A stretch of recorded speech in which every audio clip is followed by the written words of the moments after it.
Hi class, my name is Amanda. I work with Microsoft, and today I'm here interviewing my colleague Quanisha, who also works for Microsoft. And in today's session, we will learn more about her professional journey as we ask some questions. So, Quanisha, can you please introduce yourself and your company or organization? Yeah, awesome. Well, hello, everyone, virtually. Wish I could meet you all, but thank you for taking the time to listen to a little bit about my story. So my name's Quanisha. I grew up in Arizona, and I went to the University of Arizona. I'm now living in Reno, Nevada, working for Microsoft. And I've been out here for about a year. Excited to talk with you guys virtually today. Awesome, thanks. So on to the next question. Can you tell me a little bit about your job and why you chose it?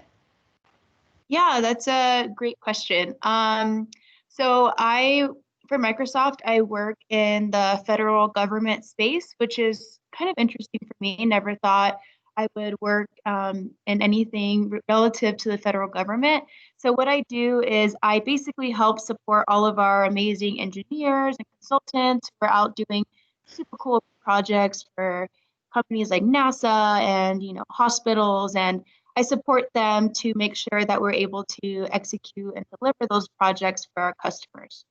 Wow, it sounds like you have a great role. How exciting. Pretty fun stuff. Yeah, I like it. Was your first job in the field you still work in today? Yeah, no, I don't know if that's the case for many people. So my first job was actually working in my high school as a front desk attendance clerk. I was helping our attendance office basically make sure we were in school, and if not, why weren't we? And so never thought I would land in the technology industry for sure. Very nice. And I kind of need to backtrack a tad here as we roll into the education portion. Yeah. I am curious, I guess during that phase of your life, what you wanted to be when you grew up. So for middle school or high school, and how does that connect with where you are today? Yeah, wow. What a good question. So I remember back in middle school and high school, I don't know if any of you have ever taken your personality test or your best career matches. And so I remember taking that, and I was always matched with being something community based. So as a teacher or a therapist, and for a long time, that's what I thought I wanted to do. I wanted to teach little kids or kind of work with children, and really passionate about education. And as I started going into college, and hopefully I can tell you guys a little bit more later, I kind of realized that my passion was really for connecting with people and helping them see things a little bit differently. So while I'm not a teacher or a therapist formally, I kind of use that in my day to day to connect with people and try to understand how we can solve really big problems that Microsoft is trying to solve today, like how do we potentially end world hunger? How do we use our technology to make the world a better place? So using that passion to now into my job is pretty cool, even though I'm not technically those roles anymore. Yeah, no, I think that's amazing. I know that for me as well. I started in the criminal justice realm and then worked my way over to business management and information systems. And so it's amazing how Yeah. that journey tends to change. And then on that note, can you share something about your career path that might be unusual or different that could help students who are thinking about their future careers? Yeah, that's a great question. There's one thing you might take away from this is I was never supposed to be in tech, quote unquote, right? I mean, I had all those thoughts, that's for smarter people, or that's for somebody other than me, I'll stick to the things that I know. And so going into college, there was one professor that really changed my perspective on this and really pushed me outside my boundaries.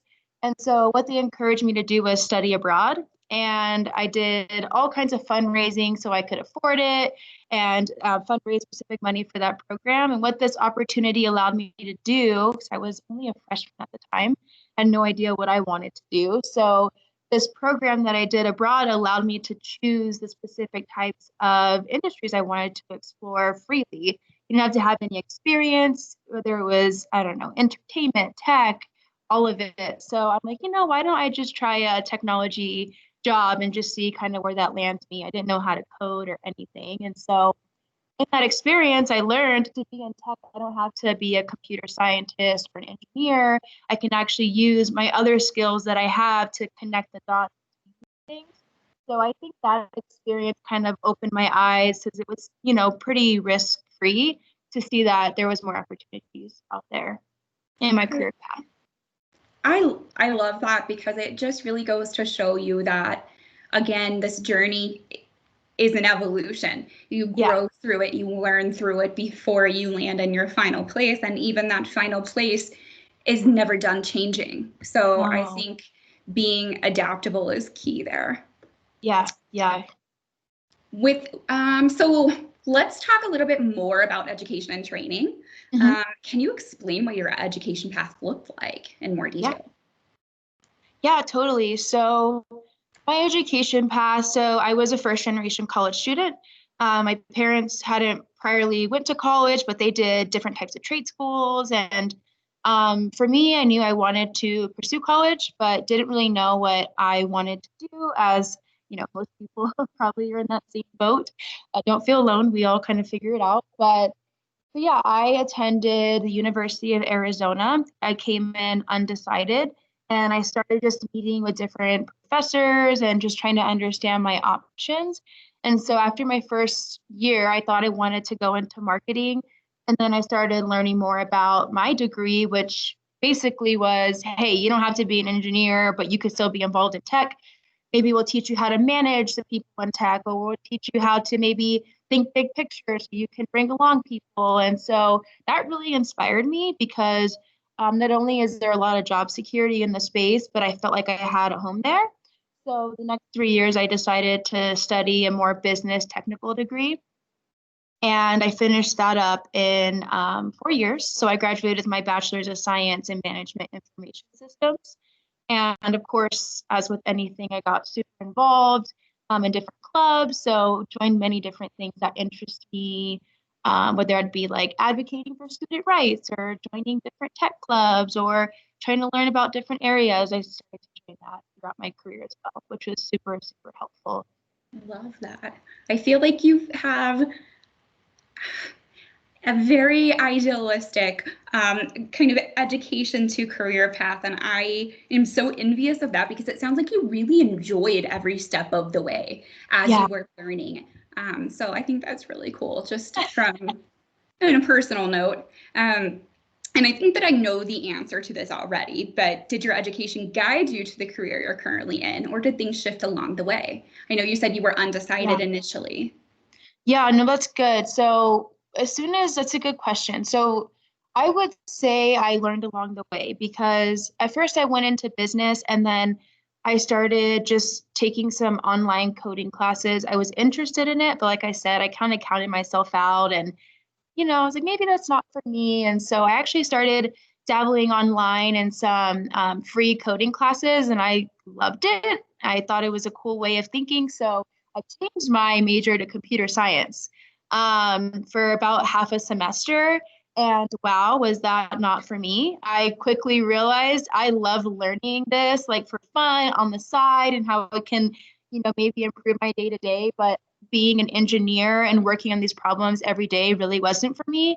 So I went back to business technology and really kind of focused on the high level, learned some coding. And that really kind of informed me and pushed me throughout the way. So I did dabble in more technical side and I do enjoy the technical side, but I ultimately decided to kind of let my experiences guide me and not be afraid to change my mind if something wasn't working for me. Okay, I think that's a really valuable lesson to learn as well, because there might be some students who think that it's a very rigid system of education. And while, there may be some time that it takes to figure out what you want to do, that's also okay. Yes. And you just have to accept the fact that you're going to have to ask questions and ask those questions early and often because things are always changing. So for you, you were able to see exactly what you thought you liked, and then experience that in totality and then take take away, I guess, your feelings and your intuition, and then guide that into your next journey. So kind of gave you the leg up, which I think is amazing. Yeah. Totally. So, never be afraid to experiment. yeah, exactly. It's hard though. It's hard because it is a rigid environment that doesn't sometimes allow for that. You think you have to know exactly what you want to do. So yeah, I agree. Yeah. I think one of the closest or one of the best pieces of advice also that I was given was like buddy up to your advisors and your professors, because they are going to provide a great deal of help in multifaceted situations. And so to have that kind of those resources in your back pocket are really key to being successful as well. Yes, it's cool to be friends with advisors. Remember that. Yeah, exactly. All right. So I think this is my last question for you. As we close and wrap up, what advice would you give to your younger self if you had to choose your career path over again? Oh, that's a good question. I think it kind of goes back to what we were just talking about.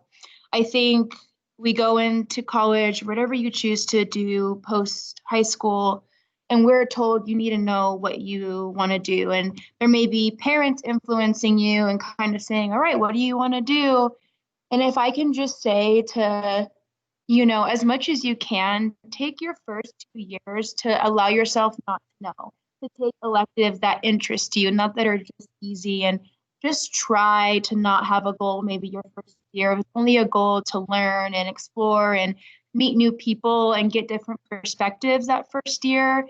Do it. I mean, I know there's a stigma of graduating, in 4 years, but there's no timeline on your degree at the end of the day. And seriously, take the time as you can now to really explore that. And I'm very grateful that I actually fell into a career that I actually really love.